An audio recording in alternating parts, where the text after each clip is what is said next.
Hi everybody, welcome back to Collecting Canadian Cavalry and Armour. I know, last episode I said we were going to wrap up with the Windsor Regiment stuff with the flags and pennants, but as luck would have it, or not so much luck, but poor planning, I have a camp flag, a 2 foot by 3 foot camp flag for the Windsor Regiment that I planned on using, and when I brought it home I put it someplace safe, and I forgot where the hell that was. So we're going to postpone the Windsor Regiment flags and stuff. I'm sorry, I know I can hear the disappointment already, but it's all good stuff. So what we're going to do instead is take a look at tanks in some popular culture, particularly movie posters. And I know what you're thinking, movie posters, but you'd be surprised. There are a lot of movies out there that feature tanks because tanks are cool as hell and everybody likes them. So it's a big draw. The artists like to put them on the movie posters. So we're going to take a look at a few. You can find these things. All the ones that I'm going to show you I found on eBay. And there's still lots out there that I haven't bought because there's only so much room. Only so much places you can put these things. But because they're movie posters, little pop culture stuff, right? If you don't have a super supportive wife, like I'm lucky enough to have, maybe you could talk her into putting them up, not as tank stuff, but as popular culture. There's always an angle if you look for it. So let's take a look at some of these posters, and I'll talk a little bit about some of the movies. Some I've seen, some all I did is watch the trailers, and it looked so bad that I didn't bother wasting 2 hours of my life to watch the movies. But the posters are cool. So let's take a look at the posters. All right, the first poster we're going to take a look at is this small one here for Sahara. It's a Humphrey Bogart movie, and he was just coming, as you can see here, it's just coming off the success of Casablanca. Now, the nice thing, you've got some graphics of the M4 Shermans up here, but the featured tank in the whole movie was actually an M3 Lee tank. It's a great big thing. Big party bus there. You could put like 100 guys in there. No, I'm just kidding. I think the crew was 7 or something like this. But this came out just after the war, and it's a classic, I suppose. Now, an interesting tidbit, from what I understand, that exact M3 Lee tank that was used in the movie is now part of the Breton collection in the Canadian War Museum. So if you go to the War Museum, you got to go downstairs, see all the different tanks. They've got a Panther there and Shermans and Leopards and everything else. They've got an M3 Lee. And although I haven't seen it myself, so I'm going strictly on rumor here, that Humphrey Bogart and the cast actually signed the inside of the tank. So if you ever get a chance to, take a look, and maybe you can confirm that for me, leave comments and things. But Casablanca, another early war movie, great graphics. It's not Casablanca. You're right. I meant Sahara.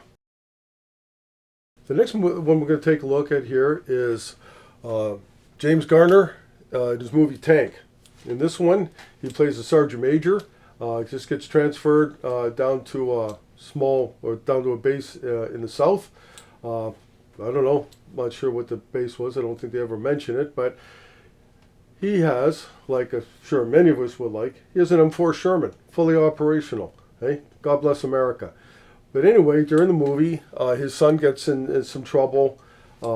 Actually, it's a little bit convoluted, but the son ends up in jail. The typical Southern sheriff, crooked as a dog's hind leg, that kind of thing. Although Sergeant Major Carey there uses his tank to free up his son. It's a good movie. It's I don't think it won any Oscars or whatever, but if you've got nothing else to do for a couple hours, it's well worth watching. And you got to love the graphic on there. Tanks are cool, man. Now this next one is, it's kind of interesting. It's called Tank Battalion, or as you can read. This one, movie takes place in the Korean War. Lots of nice video footage or film footage of Sherman tanks. Kind of nice, but all of the filming of the inside of the tank, it looks like they just locked these guys in a room and they just kind of went up pretending they were in a tank. Which, But you see some of the decent tanks. And I know a lot of you guys are saying, well, what's up with the chick and the thing? During, I guess, the 50s, and early 60s or whatever, there had to be a love interest. So of course they had to pop in a couple of girls there. The nurses, of course, the tankers, because tankers are sexy as hell. They just threw themselves at the tankers, so they had to put that in the movie as well. Again, even though it starred Edward G. Robinson was in there, and some of these other people, I don't think it was in line to win any awards. But like I said, if you like looking at the tanks and stuff like that, it's worth a couple hours out of your time. And as long as you also remember the era in which it was filmed. Anyway, so there we are, guys. But it's a nice graphic if you look at it. Nice color. It's got the tanks there chasing the enemy, the North Koreans, and very stylized. But this is kind of something that maybe you could put up in your living room if you had a super supportive spouse. Just saying. Now this next one we're going to take a look at, I have to admit, I have not watched the movie or the trailer. But you can see again, the stylized tanks here. I think these are supposed to be Panthers, but I'm not really sure what the heck it's supposed to be. Anyway, like I said, great graphics. You see the tanks on there, and of course there has to be a girl. That old era with had to be a love interest and all that kind of thing. But The Last Escape, United Artists. But like I said, nice tank graphics on there, and for popular culture, it's not too bad. The next one I have seen though, so let's take a look at The Tanks Are Coming. The Tanks Are Coming. This movie, actually, I watched it, the whole thing. It was filmed probably just after the war, and there is a ton of different variants of the Sherman tank in here, including the really cool recovery vehicle. I think it was the M, whatever the heck it was. I should look it up. Anyway, really good movie. For the era, they did the best they could to produce some Panthers in there. I think they just used some probably M36 Hellcats and did some interesting welding. But and toward the end there, they have a operational M26 tank in there as well.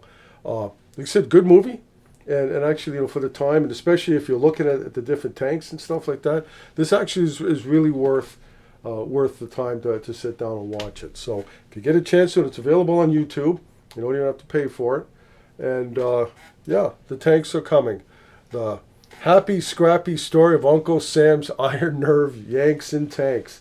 My goodness. Anyway, like I said, if you're looking for some good video and stuff and film on Sherman tanks, that's some good movie for you. Okay, this one, The Misfit Brigade. Usually before I go to watch a movie, I'll watch the trailer just to see if it's going to be worth the time. And in my opinion, this thing wasn't even worth watching the whole trailer. It stunk. But we have a very nice graphic that I think is supposed to be a T-55 on here. You can see the fenders and the wood there. And nice graphic, nice poster. Too bad the movie didn't live up to it. But if you're a fan, there's no accounting for taste. I'm just saying. Anyway, nice poster. Now this movie, The Beast, a little bit more modern, right? It's about the Soviets during their foray into Afghanistan in the 1980s. This centers on a Soviet tank crew in a T-55 rolling around in the deserts of Afghanistan. And having been in Afghanistan, there's a lot of sand. These guys must have cooked inside of that thing while they were filming it. But really, it's not a bad movie. It's worth watching. Kind of a neat graphic here, little artsy thing there, but looks at the kind of the Soviet side of things, as opposed to always the Western American type of thing. But I said, not a bad movie. Definitely worth a couple of hours out of your life to watch it, and kind of a cool poster too. So there we go, The Beast.